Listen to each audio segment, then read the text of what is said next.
my guest is Nick Landry. Nick, how are you? I'm good. Good to see you. Good to see you. Thanks for having me on. Tell me, what do you do for a living these days? It's very interesting. Actually, you've got the first one. You got the first interview. I officially joined Microsoft last week. Congratulations. And you're on my team, actually. You're a developer evangelist on the audience team. Yeah, exactly. You're in the East. Yeah, exactly. I'm in the Eastern region out of New York, so basically working in the New York Metro and New Jersey area. And I joined as a Microsoft developer evangelist, but technical evangelist, we're officially called. Mm-hmm. And basically spreading the good word about Windows Phone, Windows 8 development, and Azure. Uh-huh. So it's kind of interesting. After being an evangelist for 17 years, now I'm actually going to be paid for it. That's the way I feel as well. Although, I have a confession to make. When I joined this team, I really didn't know a lot about Windows 8 development and Windows Phone development. But that's not true of you. You've been doing this for a long time. Yeah, especially Windows Phone. So, I mean, I've dabbled in Windows 8. I've also dabbled in Azure as well. But Windows Phone has pretty much been a specialty of mine for years. So, prior to this, I was an MVP for 10 years. Mm-hmm. Microsoft MVP, first on device application development, which included like all Windows C, Windows Mobile, Compact Framework. And then since 2010, I've switched over to Windows Phone development as an MVP. So, okay. And we were talking earlier about the Windows Voice API. I think that's called. It sounds really cool. It's the Speech SDK, yeah. Speech SDK, all right. Yeah, so it's actually a feature of Windows Phone that's been added to Windows Phone 8. It's probably my favorite SDK in Windows Phone 8. And the cool thing is that some of those APIs, although a little different because they're for WinRT, have been added to Windows 8.1. The Windows 8.1 SDK to build Windows Store apps. So it's pretty cool. One of the main reasons why I think it's my favorite SDK is because when you're a kid growing up with sci-fi movies and everything, there's always these talking computers and everywhere. Right. So you get first HAL 9000, of course. What are you doing, and then, Dave? Yeah, exactly. And then you've got, of course, there's all the Star Trek computers. Yep. Talking to the crew and everything. And now, of course, we got Joshua. Yeah, oh, that's true. I forgot about Joshua. Yeah, that was a creepy one. The only way to win is to not play. And, of course, now we have a new generation of kids that have grown up with Cortana, in the Halo series. Oh, okay. So that's the AI in Halo that's basically Halo. Assisting Master Chief. So the notion of having a computer that talks has always been something that's really cool. And the idea is that you want to interact with the computer. So it's no longer science fiction. It's reality now. Yeah, you can build all of this, so easily into your apps. So for example, on Windows Phone, you just create a synth object, and then you can immediately start like sending commands to it, like via an async call, and you pass a string, and it's going to say it out loud. So is the Speech SDK mostly for turning text into voice, or for recognizing voice and turning it into text? There's actually three elements to the Speech SDK on Windows Phone. The first one is the text-to-speech. So the speech synthesizer, and what it does is exactly that. You pick a voice. You can install additional voices as well. So by default, your phone will have two voices, the male and the female of your region. So for example, we have English US. Mm-hmm. And then if you install the British voices, you'll get two more. And then you can get French and Spanish and all the other voices. So those can be installed on your phone. The second part of it is voice commands. Voice commands allows you to pick up your phone and just say something to your phone and then launch an app this way. Okay. So the same way that you can already tap your phone, and there's some built-in features like call mom or do a search on Bing and things like that, you can actually extend your own app to support voice commands. So your app is always going to have a unique prefix. And so, for example, if my app is called My Great App, okay, I can say, My Great App, start this, or My Great App.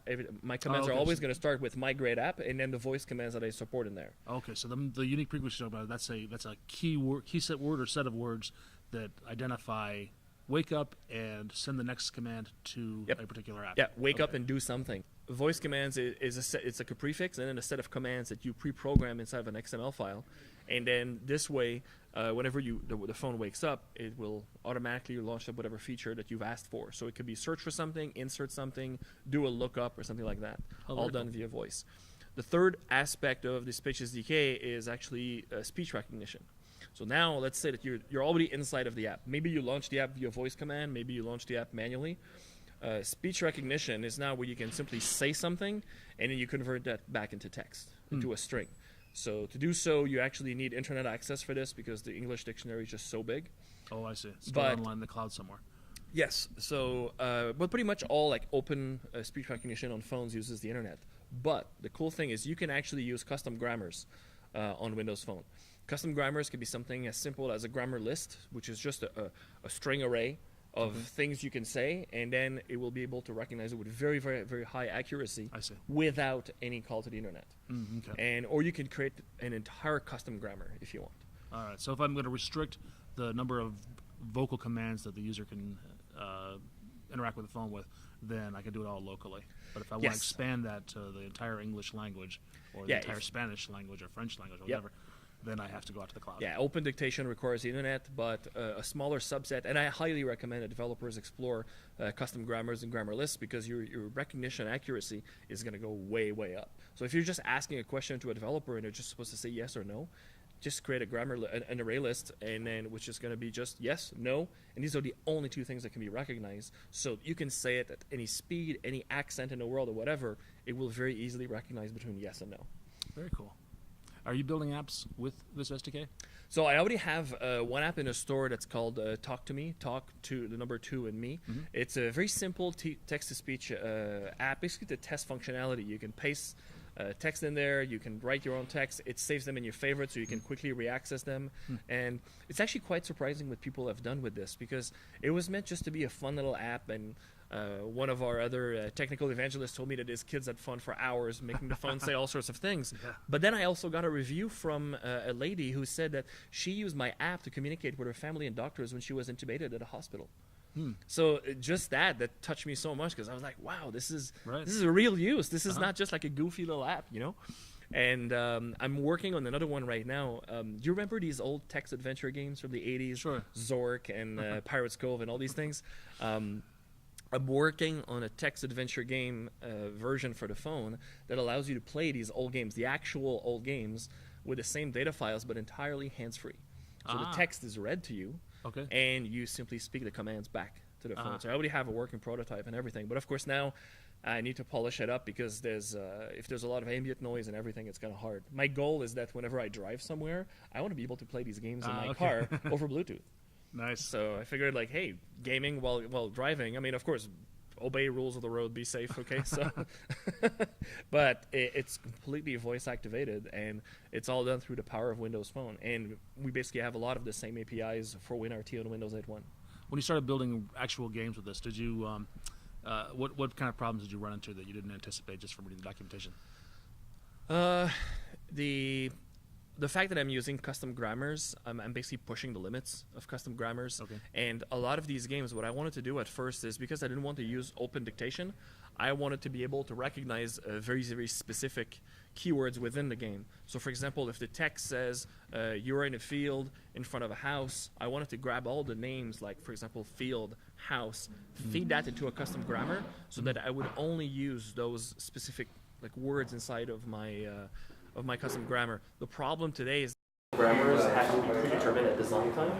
So unless I would have to create like an XML file on the fly and then load it. So now I'm actually going against a different approach, where basically going to decompile a lot of the game files so that I can extract a lot of the keywords that will be recognized by the game ahead of time and create a voice command file specific, not a voice command, sorry, a grammar file specific to each game.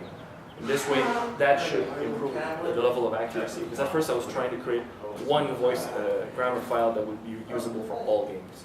But unfortunately, the accuracy was just not good enough. I see. If somebody wants to get started on this, where should they go? Okay, so for Windows Phone, you simply go to Dev Center, so dev.windowsphone.com, and you can download all the tools from there. And then you can go into the documentation. The subsection you're looking for is called Integrating with Windows Phone. And then you're going to find all of the specific APIs that are just for Windows Phone, and the speech SDK is actually going to be in there. On Windows 8.1, you can actually simply go to the Dev Center for Windows as well. And in all of the new features for Windows 8.1, speech is integrated as well in there. And you have an online presence? Yes, you can follow me on Twitter at ActiveNick. You can also read my blog at www.ageofmobility.com. Excellent. Thank you so much. Thanks for having me.